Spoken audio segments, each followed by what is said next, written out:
Okay, let's start streaming. All right, perfect. So, what do you think about the Chinese problem? I think we're the solution. No. But you're American. True. Yeah, yeah, Chinese people look at me like, oh, a white guy doing yellow face. There's a dichotomy there. Hey, look at you snorting whatever this is. Yeah, you gotta start off every pod strong. It smells like a Band-Aid. No, this is like eucalyptus. What do you get from that? A clear head. Okay, that's fun. I mean, do you think it gives you an advantage? I think so. When I go to shows, I give this to everybody, and they say like, "Wow, I think I didn't bomb because of this." But don't you think that if you need to smell something to not bomb, that you're not that funny? I think it's better than alcohol.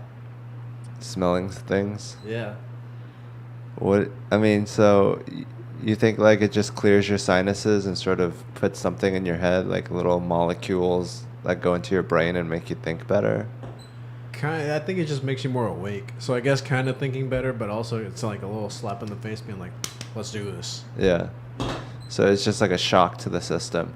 Basically, yeah. But I have other stuff that's way stronger. This is like not that much to me at this point. It's like marijuana. Kinda, yeah. And you have like heroin at home. Basically. Oh man, if you told me we were doing the pod earlier, I would have brought it out. We could have tried it. This is the same stuff that Joe Rogan uses. He gave this to like Mark Norman and like Ari and all that. The smelling salts? Yeah, like the white one. Yeah. So it like wakes you up. Oh, more than that, man. Isn't it weird how like we're just discovering this like as a culture? Don't you think it hasn't been like really that popular until now? That's true, yeah. For whatever reason. Especially in Asia. Speaking of Asia and Chinese, I was in Thailand. Yeah. And they have this. Oh shit. No, that's fine. We'll just let it. Yeah. All right, it's officially a trap house. Oh shit! I got it on the walls.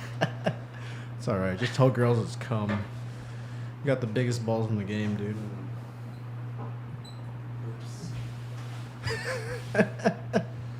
Anyways, yeah. I mean, I think it's cool. Should we keep snorting this shit? Yeah, man. You can do it like every 2 minutes.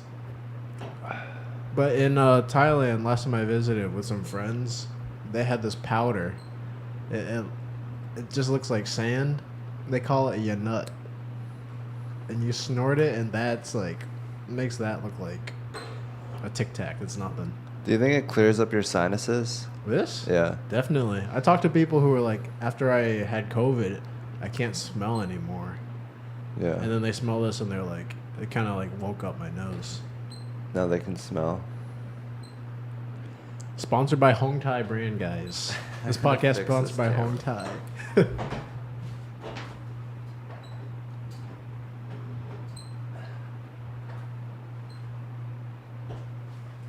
I mean, I just think it's kind of weird. I don't know. I'm not used to it. It's a weird thing to do to like enhance yourself with Your all these cognitive different ability. things. Like, Yeah. shouldn't you just do it naturally? Just by forcing yourself to have more energy. I can't do that. I took a power nap before I came here, so I'd be ready. Well, luckily it took forever to set up. But yeah, that's cool. You smell things, but you don't do marijuana. Nah, not anymore. I got to do shrooms next, though. I bought shrooms from a guy who lives in a school bus, so I think it's going to be good. Yeah, it's probably from the school bus. Is made inside the school bus. Probably, yeah. It was called Geometry, actually. That's the strand. That's cool. So you do drugs, you just don't like to do marijuana. Nah, not really. Do you think it's because you're like type A and you're like all infused with capitalistic energy? You mean hardworking? Yeah, like pointlessly working to destroy the rainforest just for a promotion. Just go, go, go. Doesn't matter what you're doing. No, I snapped out of that like maybe in college, like halfway through. It says the stream is glitchy. Let me see. That's what the app said. I don't know why this stream is glitchy. Showing up fine for me. That's the camera feed though. Can you see like the YouTube feed? Yeah. What the viewers are seeing? OBS is really fucking up.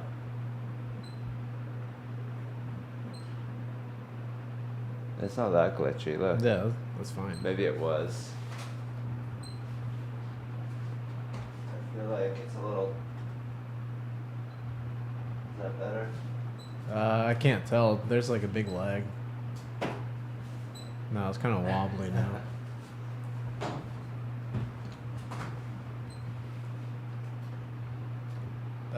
Bring it back to Where? rotate it to your side just a little bit. This side? Yeah, that's good. That's good. So, what do you think about doing comedy for white people? Man, you got a point about that, man. I think I've seen like 13 Asians at comedy shows in the last 2 years. Yeah, Asians don't really come out to comedy shows. They don't. I think my family's accounted for half the comedy Asian audience. I feel like Asians are, when in social situations, the biggest thing is to not fuck anything up. Like, they're really risk adverse in social Very situations. true. So the idea of watching an Asian bomb on stage, they're like, what the fuck is this? Yeah, maybe they wouldn't like it as much. Because it's like at a comedy show, like a lot of things can go wrong, you know, like Right. you could like get embarrassed or like be called a heckler and everyone judges you and shames you. And we come from like World War II traumatized people, so we're like famines and, you know. You we're think like, that still affects us, like World War II trauma for Asians? Yes, definitely. More from the Japanese perspective, I'm guessing. Because of the Japanese, yeah. But yeah, I mean, I feel like everything has an impact. Like, if you wake up today with with like you know, like, and you get bad news, and then that starts your day off wrong, and that affects how you act in the evening. Like, that's the same thing with history. Like, why wouldn't a genocide impact your you know, like it sets off a chain reaction and everything's connected, and if you can see how things are connected, you can respond better instead of just being like, oh, who cares, don't think about anything except the moment, like a dog. I mean, humans are very good at planning ahead and stuff. They're also good at remembering the past, or I guess never letting it go. So it kind of goes both ways, except the present. Yeah, they think about the future and the past. Hopefully. The hum. The hexagons are soundproofing. All right. Now it's gonna get hot. Yeah, we can turn it on like 20 minutes. I'm good for right now. We can do a podcast and a sauna at the same time. Yeah. A hot podcast. And smelling salts. Are you afraid like you're gonna get your boogers on it, and then someone else is gonna get their boogers on it, and then it's gonna be like you're gonna get nose STDs? Not at all. No, this is my trademark in the comedy community. They know what they're signing up for. Too bad it's not your jokes. That's fine. It's just something There's you enough bring. yellow fever jokes to go around. Someone can just take your whole thing by buying $3 worth of smelling salts. Not from Thailand. I can't find these anywhere else. Yeah, I don't think that's a thing. I think white people don't want to change like that. They don't want to do that.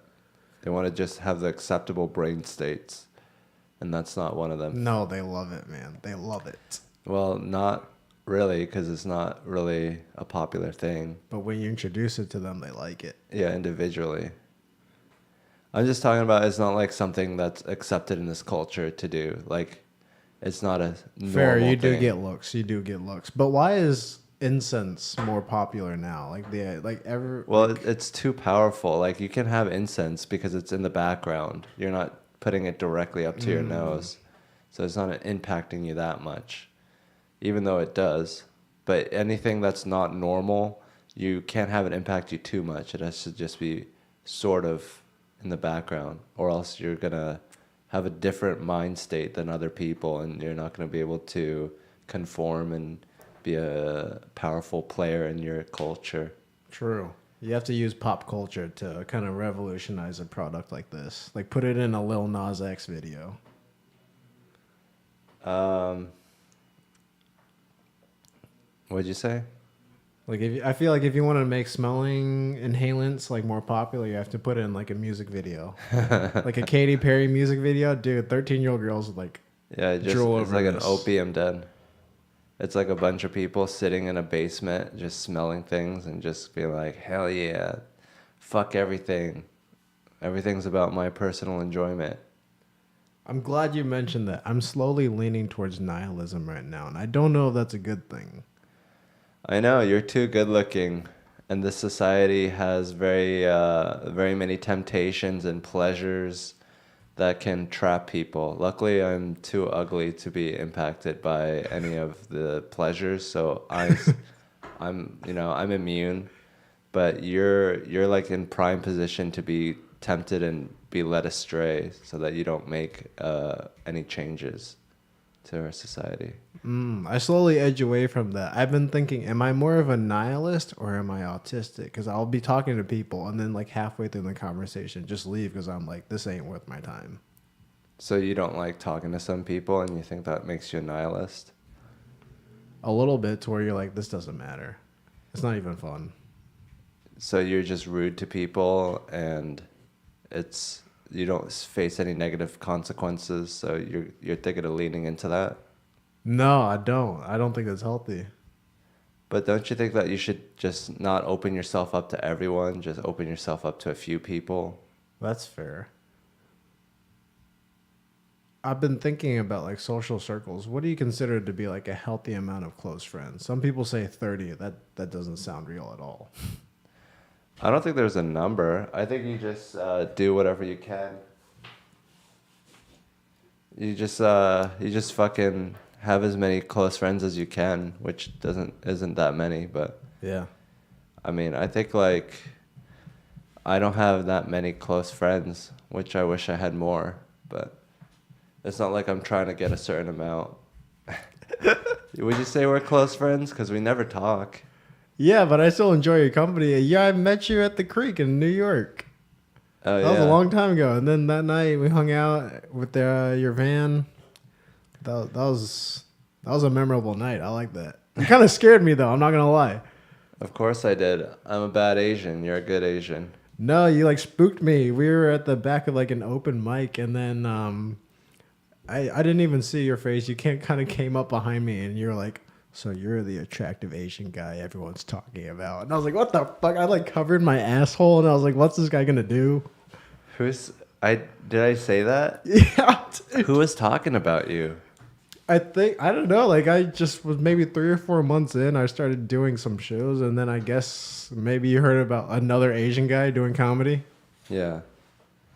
Yeah, that was a crazy way to meet. I mean, I think that there's not a lot of Asians, so maybe I was just trying to talk to you, and that's just what I decided to say for whatever reason. But yeah, I mean, I would love to be close friends with more people, including you. I appreciate that, man. Thanks again for the invite. It's funny that you course. mentioned having more close friends because I was hanging out with my girlfriend and I have a to-do list of like little goals. And I threw it in the trash because I already processed it. But she went through the trash and she saw a list that said, make 3 friends. You're very analytical about your personal life. Basically, yeah. Yeah. Shouldn't it be more organic? That's fair. Yeah. But I think after you go to school for like the first 22 years of your life, you like get caught in the classroom Yeah. mindset to where you're like, I got to do this and this. Yeah. That's how they indoctrinate us to, be more analytical and less human so that we're easier to control. You'll love and hate this quote. Rockefeller had this evil quote. He said, "I don't want a nation of thinkers. I want a nation of workers," which is just fucking evil. Yeah, that's what a slave owner would say. But yeah, you want to make friends, and I mean, I would say that you're neurodivergent, not just because you smell things and change your brain, but you just have like a different Enhance it. way of interacting with the world and different perspective, and you're very effusive. You have a lot of outbursts. Good outbursts. Well, not outbursts, but like sometimes when you're like happy, it just comes out and you don't try to hide it. Oh yeah.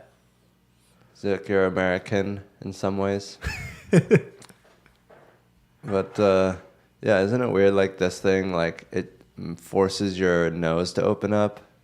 It's like your nose could have opened up before, but it just didn't, and it needed the correct signal to be like open up. It does open it up. This is not something you should do before cocaine. You're gonna go through it way faster. Yeah, you're gonna feel it more. You're gonna get way higher. You're gonna get fentanyl for sure, straight into your bloodstream.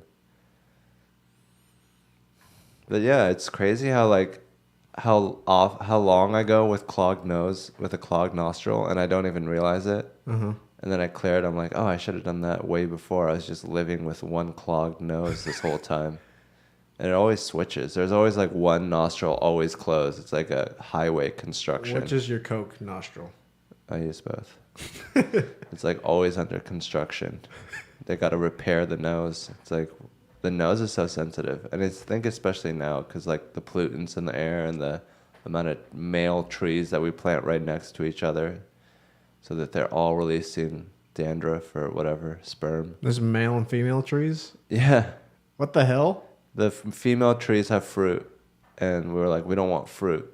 So let's just have a bunch of male trees. Yeah, we don't want to be gay. We don't want peaches. Yeah. What the hell? Yeah, so then we have a bunch of male trees, and they put out a lot of, what is that called? Pollen? Pollen, yeah. What's the 'Cause they're benefit trying of to having a fuck each male other. tree besides having like bees? No fruit. They don't smell because they don't fruit and they don't rot. So they were like, let's plant a bunch of male trees, but then they didn't think about it, and now we have to deal with like the poisonous air of all these little particles that cause everyone to sneeze and shit. Because we didn't respect Mother Nature, and we're like, we can outsmart her and just have a bunch of male trees. No, I think you're just weak. I don't get allergies. No one in my family gets allergies. Well, maybe you guys are just snorting it, and it's just you're gonna get cancer later because you're not sneezing it out. That's fine, as long as I don't get drowsy before 2 p.m. So you're willing to lose 20 years of your life? 20 years off an Asian life, then you die at like 83. That's not bad. But you could have lived till 100. I think after 80, your body starts to wither away. I don't think I could fast walk at 80. Well, it's not like you just suddenly die at 80 if you like live an unhealthy life. It's like your whole life is shittier. Yeah. It's like 20 years shittier until you die. Dude, I'm 26.